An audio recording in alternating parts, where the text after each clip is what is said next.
Soarele prin asfințării, luna este în amorțirii, cum se face sară jos la mănăstire. Era în toiul verii liniștea serii, în poiană stă de vorbă un popă cu o fetișcană. El cu barbă neagră, cu obraz frumos, cu ochi de cărbune și cu trupul în jos, ea subțirică zveltă, cu sân săltăresc, cu șolduri rotunde și cu ochii steți. Plecăciun, părinte, cum se cuvine, bună seara, fată, ce cauți la mine?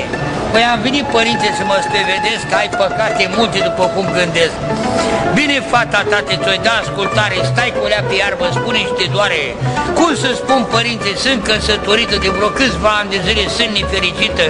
Cum ți-i bețând bărbatul, te înjură, te bate, nu de asta e vorba, mi-aducea de toate. E harnic, muncește, mi-aduce cu sacul, nimeni nu-l întrece, e prea bun săracul. Dar acum ce-mi folosește dacă nu-i bărbat, e bun în toată țara și nu-i bun la pat? Pricep tu, părinte, ce vreau să spun despre partea asta, nu-i vrenic, nu-i bun.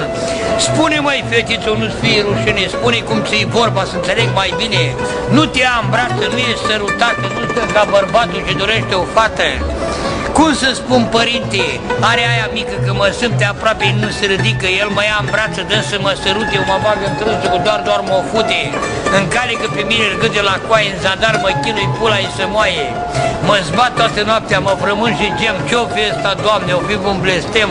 L-o fi legat vreo fată, l-o fi blestemat, l-o fi vrăjit vreo babă de la el din sat.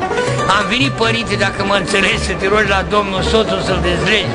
Nu mă mișc de aici, nu mă dau bătută, dezleagă-l, părinte, vreau să fiu futută. Însă pentru asta ai să faci canoane, 80 de mătări la mai multe icoane. Dar ea stai, fetiță, ea mai stai o clipă, zici cu ei în mână și nu se ridică.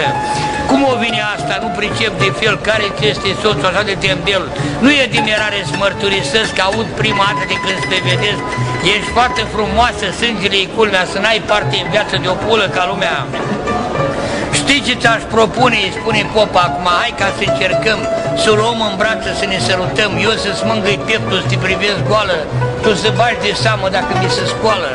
Și de o fi să fie, să o vedem sculată, dacă nu se îndoaie, ești nevinovată, atunci vom începe cruci și rugăciuni, rog pe el puternic să facă minuni, să-ți dezlege soțul, să-l facă vânjos, să te mulțumească când vine acasă, din față și dos, și în bezna serii umbre arătau un popă și o fată cum se spevedeau, fata speriată.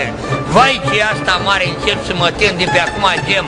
Mi-era tare frică că nu se ridică, e tare ca piatra și stă drept în sus, e atât de fudulă, îmi place nespus. Ia uite cum se mișcă, cât de fudulă, ferici de ăla care i-a spus pulă. Dă-mi voie, părinte, ca să o sărut, să-i simt o gustul, apoi să mă fut. Ia-o, măi, fetiță, o sărut-o cu foc, asta se numește, că ți-o dau la cioc. Destul stai, ajunge, nu mai poți să-l dur, bagă-ți pula mine, strânge-mă de cur. Ah, inelul pizii, cum îți mai zvâcnește, sângurel săracul pula mea velește. Fute-mă, părinte, de somn, crace bine, ia-mă pe la spate, bagă-ți pula mine. Ți fut fata ta și te tragă în pulă, că de-aia scopă să te lasă tătulă. Stai în patru labi, stai cu pulă în sus, stai așa cu minte, după cum ți-am spus. Ia-mi pula în mână și te-o potrivește, pune-te-o la pizza, apoi o belește. Și în bezna serii umbre arătau un popă și o fată cum se spevedeau. Canonul născătoarei de Dumnezeu. Facere a lui Iosif. Deschide voi gura mea și se va umplea de pulă și sloboz.